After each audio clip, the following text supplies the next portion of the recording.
From the great halls of their house, there are assembled three who hope to one day be the world's greatest driving heroes. Created from the cosmic legends of the universe comes our team captain, the Vision, Bill Fisher. Their soon-to-be Wonder Woman, Vicky Fisher. Our Captain Marvel and head flight trainee, Jennifer Skripchuk. And our Batman, the master of tools, gadgets, and all things mechanical, our mild-mannered soon-to-be billionaire, Alan Danvers. Their mission, to fight injustice, share what is right and wrong, to get you out of your house and come out racing with them, and serve all mankind. They are the Garage Heroes in Training Team.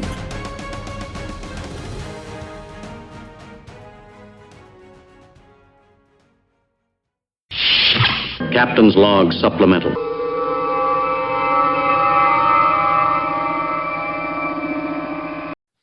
So, Miss Vicky. Yes, sir. Do you remember when we were watching those WRL events and some of those Grid Life events where you used to see the in-car video and it had like the cameras seeing front and back, but it also could see all the telemetry and everything that was going on? Mm-hmm. You know, most of the ones that we liked were taken by the Sentinel system. Remember James came on our podcast earlier? Right. You know, we have no excuse since he lent us one for trial and demonstration purposes. We should actually probably put that in one of our cars. Maybe two. I really think we should. I think we should. I know. Because then we'd look like the immature endurance racing team that we are. Oh, wait, I mispronounced that, didn't I? Sorry, my bad. We could So what does the have, Sentinel system do? we could have 3 cameras with picture-in-picture. We could have, if we ever get the AIM system to work, open invitation to anybody from AIM to come on and give us a little bit of love. We need some help. And then we could have all our telemetry on there. And then we can have it streamed live into the paddock or around the world to our millions of fans. We're apparently very popular in Kenya right now. Don't know why, but that's fine. And it can integrate all the available race statistics from like Race Hero and everything. So we could actually see how we're doing on video. We wouldn't even have to carry around our phone anymore. Live. I love it. Dominating with Dawson. You know, Miss Vicky, I know one Yeah. thing that makes Ben very happy. What's that? Listener feedback and a listener question. Okay. And passing people. Yeah, well, yeah. There's that. That's kind of like baseline, you know. That's right. That's right. This is exciting. That's like breathing. All right, so I sent out a request for any questions that people may have for one Mr. Dominating with Dawson. Oh, And yeah. Good. I specifically said it doesn't have to be racing related. So Oh, someone you may know, and Vicky and I do know, but we'll go with the code name Donnie. huh? Yeah. So it's a 2-part question. Part 1. Okay. All right. How long was the trip from his home planet to ours? Okay. You care to comment on that question, or are you going to just Oh, come by? I didn't know. I don't know if I was supposed to listen to both. No, of the no, series. we're gonna go these sequentially because the first one leads away from the second one, so they're separate. How long did the journey take from his home planet to here? Yeah.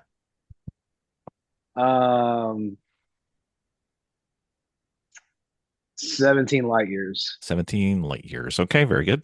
If you were a Star Wars geek, you would have said 17 parsecs, but that's a different story. Oof. Never seen it. Okay. Whoa, dominated with Dawson. What's something that no one would know about you? There it is. Okay. In the theater when it came out with my mom and dad, I was like, "This is weird. Why am I here?" Okay. Well, they don't pass anybody, so that's probably why you weren't interested. Yeah. Yep. All right, number 2 from Okay, number two. codename Donnie. Codename Donnie. Who could it be? I don't know. So many Donnies in my life. Nobody can ever pierce our code names. Why does Ben have a foot fetish? Ben, why do you have a foot fetish? Well, feet. The foot. Feet be sweet. Feet be sweet? Is that what you said? Yeah, that's what I said. Feet be sweet. I'm It's just his trying favorite. to think of things. It's his about the favorite feet. pedal. Without a It foot, he is. wouldn't be able to push the gas pedal. That's true. I do love to touch a couple different things with my feet, and it makes me very excited. So that qualifies as a foot fetish, as far as I'm concerned. Mm-hmm. Mm-hmm. Yes, yeah. Yep. So that's gotta be part of it. I mean, how else are you going to rev match without a feet? Yeah, I'm working my way up toward imagining somebody's toes when I'm in my mouth, but I'm starting where I've started. I'm All working right. my way Well, up toward getting into more and more into my foot fetish.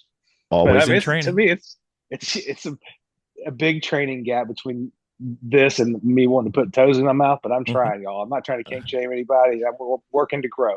Well, I do like that you have a particular Ben Hobbit I Dawson Gmail account, so that's always good. I thought you were gonna say that I have a particular goal in mind as far as I'm trying to get to toe No, sucking, but I'm no, not no, there no. yet. Well, dude, I never judge somebody who's working on things. You know, training's important. Thank you. No worries. Thank you. Well, I appreciate that. Progress is progress, and it doesn't have to be instantaneous. That's right. Exactly. So that was our not our only listener feedback. We do have a listener. We have three more listener feedbacks, and then a listener Okay. question. So you ready? Whoa, this is exciting, guys. I mean, I feel like it's Christmas and it's just the beginning of October. It is. We haven't even done. This We is haven't even great. done Halloweeny yet. All All right. right, what do we got? You ready for this? We're gonna go with codename Brandon. Okay. Okay. We're very good at these things. This was These three were all on our fastest bestest podcast, where we talked Okay. about what's the way to get fastest the bestest. Brandon says entering a spec class with little to no racing experience is like taking a pocket knife to a gunfight. Your cars are equal, skills are not. It's a very pricey Yeah. way to learn. Endurance racing is a great gateway drug to hone your skills before entering the platform. And that guy would know because I believe he's been racing Spec Miatas for a long ass time. Well, I don't know that he has, but Codename Brandon in my imagination. okay. It's probably a guy. It's probably a guy who's well qualified to speak on this. So I'm Yes. glad to get some feedback.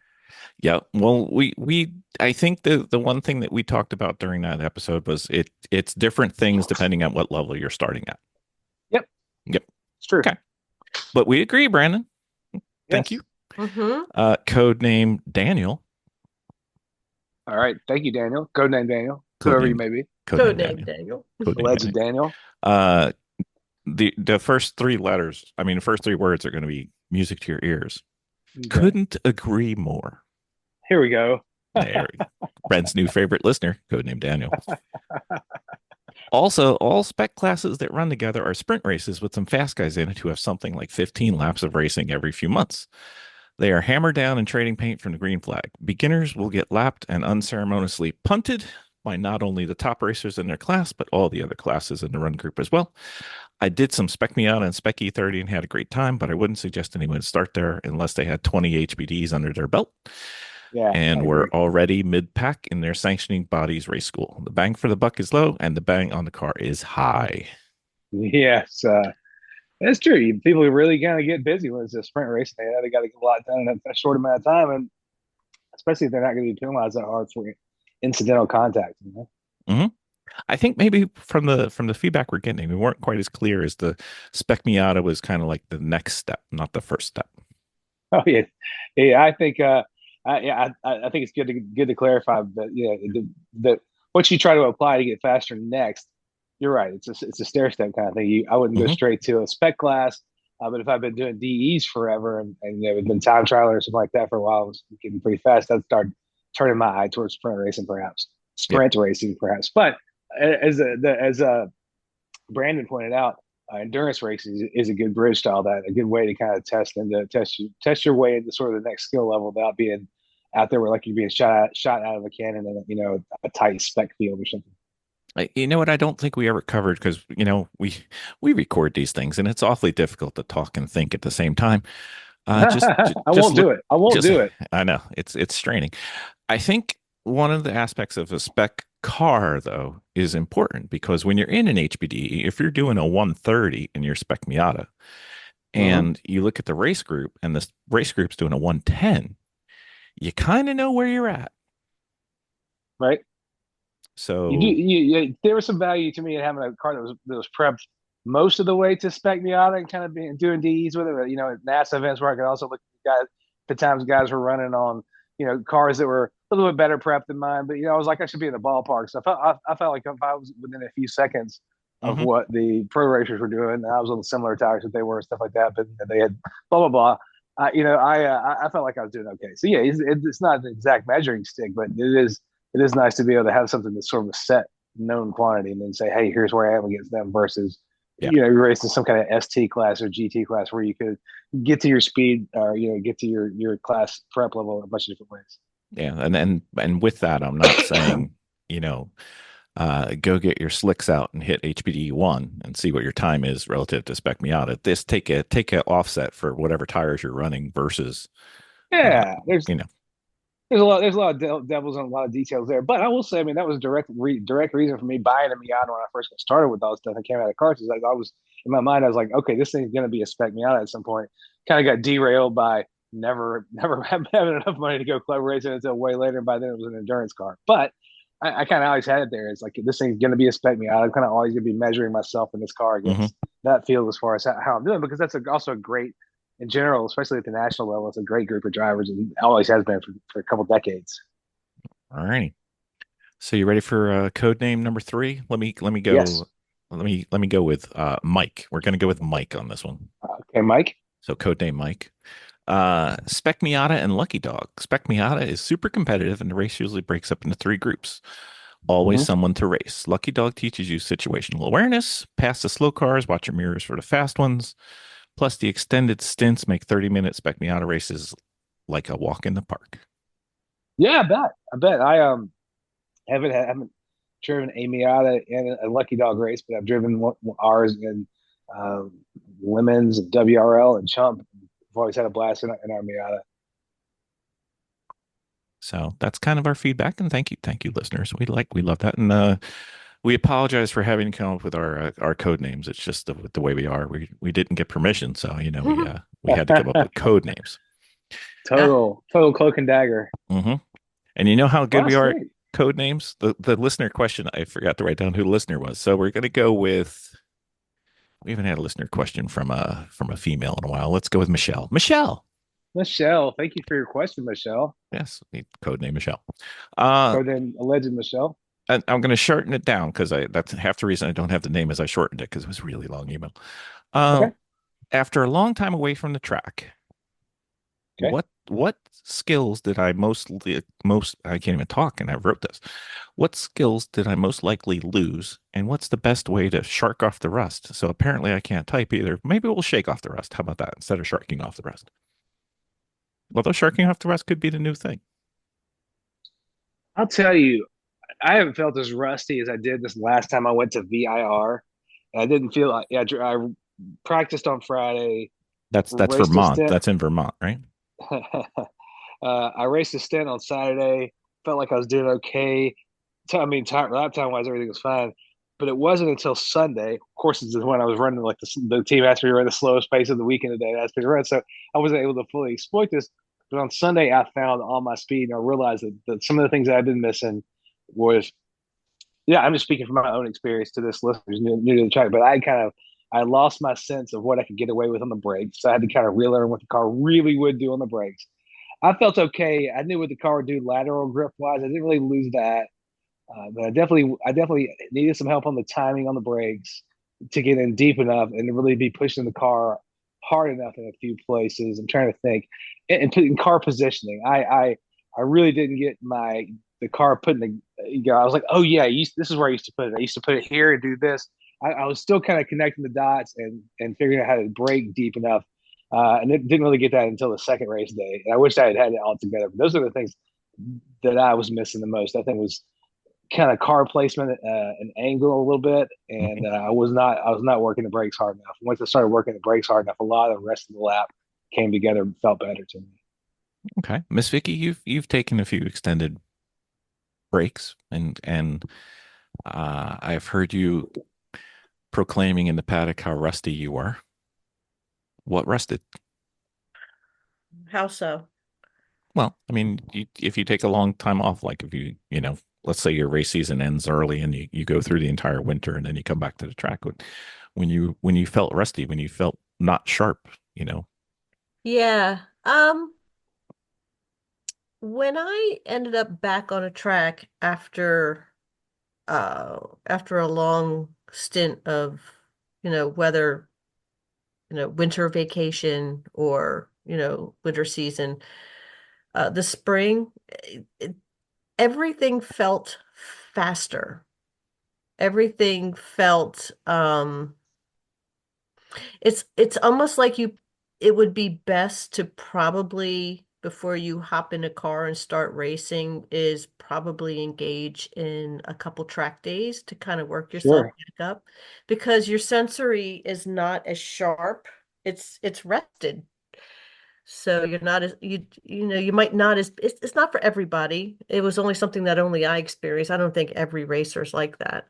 But for me, getting behind the wheel, it almost feels like I needed a little bit of warm up. I needed to crank up a little bit and hone my senses more. Everything just kind of felt new, faster, quicker. And I could tell that I was definitely going slower on the track. So I benefited. I always benefit from early track days before I actually hit the racetrack. Yeah, makes sense. That's what I would recommend doing that too. I'm not sure to what extent this emailer was participating before, but I would say go back and do a DE or two for sure, just to kind of get your feelings. I mean, there's no pressure, there's no competition happening. You just kind of go out there on your own, take your car out there, get an instructor if you can. Yeah. Depending on what level you are, I mean, I don't think I would want to go to a DE and have a novice Yeah. level instructor with me my first time back. But it just depends on where you are and what you feel like you need. But I think it's worth a little bit of remediation and taking your time to get your legs back under you, because I know, not that I was out of sorts this last race session, but I wish I had kind of gotten my crap together faster. I was like, oh, I finally was getting it toward the end of the weekend, where it was fun to be getting it for that last hour. But I wish I had been having that, have it all together all weekend would have been more fun. Well, it's endurance, and you really kind of have to work up a little bit to it, I think. I mean, your Yeah, body is just not where it should be. yeah. Um, For me, it was lucky, because in this case, all the stuff I'm talking about was all happened. This was all stuff that would have put me under the pace they were asking me to run anyway. So I was already meeting the requirement. It was just this was just for me. I wanted to tee my right, stuff up a little bit right. better. You know, I I I think that anybody could benefit, just even if it's just one, you know, I mean, for those that are way more fit and are in sports that are, require a lot more, physical strength and body strength. You just don't really hop into like a baseball game after you've just been sitting all winter. You might want to go for a nice long walk, or you might you might want to go hit a couple balls, before you go ahead and start playing baseball, just to kind of warm up and kind of get to, where are you right now, you Or know? hey, think about this. Hey, think about driving around town like a total asshole. Just go as Right? fast as you want. Because they already know you are. That's right. Let's start warming up on the streets. Start getting it together out there. Scare some people on Yeah. some on ramps, off ramps. The, Really ex- zoom up on people. They love it. the opinions expressed on this podcast may or may not reflect the. Hobbitfeet at Yeah, gmail.dawson.com. Ben likes hobbit feed at gmail.com, whatever it is. We actually did start getting emails there. It's kind of funny. Let's see. What is the official name in case people want to enjoy themselves? It is. Hold on. I've got it. I think codename Donnie's the first email. Yeah, Donnie's going to be writing in. Ben the Hobbit Dawson, sorry, at gmail.com. Um, I think I think the thing that I always see, whether it's me or whether it's some of our drivers or some of our friends, is their expectations are too high. Like they Oh yeah. expect that, I left here doing a 132. I come back here, I should be better than that or the same. And that's just I'm guilty. I'm definitely guilty of that. Like, how do I expect to like never ever drive except once a year and then pop back out and like, hey, here I am. I'm good to go. And Mm. and I know that, this comes as no surprise to anybody who actually listens to the podcast or knows me. I listen to a lot of podcasts. Yes, he And does. At double speed, I by found the that I found a new app. It goes 3x. It's awesome. Oh, it's not good. Oh my So god. not good for us. Anyway, it doesn't affect my patience level whatsoever. No. So in that, I hear people like DJ Alessandrini, I hear, Ken Hill, I hear Tom O'Gorman, and they start talking about rust after a couple weeks, and they're much better than we are. Ah, So, Yeah. so how do you expect to get good and maintain your level if you're not practicing it? And they're talking about every weekend, many weekends of the year, 40, 50 weekends. And, Yeah. on a good year, I think our record's like 8 or 9 events. And that was, a lot. And we were pretty much shot by the end of that, but that's a different story. Um, for us to go, let's say once a month and expect there to be no lag and no slight step back, 2 steps forward, 1 step back kind of thing. Mm-hmm. You're just setting yourself up to be disappointed or unhappy and increase the likelihood of the red mist coming out, Yeah. Getting frustrated. which doesn't help anybody. Nope. So I think ratchet down your expectations a little bit. Expect your skills to not be 99.99% of the way there. Give yourself a little grace. Have fun. Remember, 99.99% of the people would rather be on the track where you are and you're there. So, and they're not. Otherwise, it'd be a very crowded track. If 99% of the world was on the track, that would be very crowded. Tough passing. But, do something low stakes. yeah. Don't expect the world record for the track. And, you haven't really done the homework to expect to excel in the test.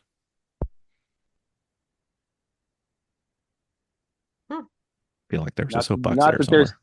Not that there's anything wrong with that. No, I'm not saying people don't do it, but it is a sport, and Vicky mentioned endurance. There's also heat fatigue. I mean, I think it wasn't the last time we were out, but I think it was the time before that, Ben. You started not suffering from the heat, but feeling it more than normal.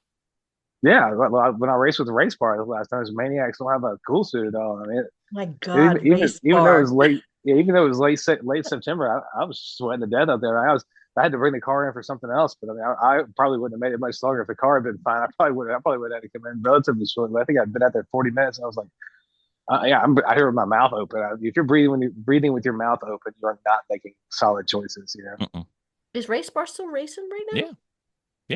Yeah, I just drove Laser Shark and Lucky Dog at CMP.